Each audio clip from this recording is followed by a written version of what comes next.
I'm singing in the rain, just singing in the rain. I guess there's a reason why I didn't go into Broadway musicals. You know what the scripture says in Ecclesiastes chapter 1? It's the place from which the rivers come, there they return again. You know, we've only known about the weather cycle for about 400 years. There's actually two French scientists, one named Edmond Mariotte, the other one was named Pierre Perrault, who first demonstrated that ultimately the oceans and the seas are the source of all the rainwater we see in the world today. You know how the weather cycle works, don't you? You know, the clouds, they're floating along above the oceans and above the seas, and they get a little thirsty, and they decide to take a drink. How do they take a drink?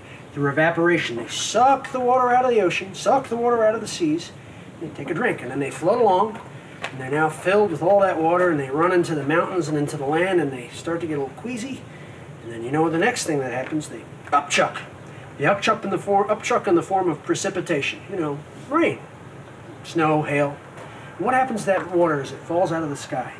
It falls down in the mountains, and the water begins to form little brooks, and the brooks begin to flow into the streams, and the streams go where? Into the rivers. And where do the rivers go? Right back to the oceans and the seas, and the process starts all over again.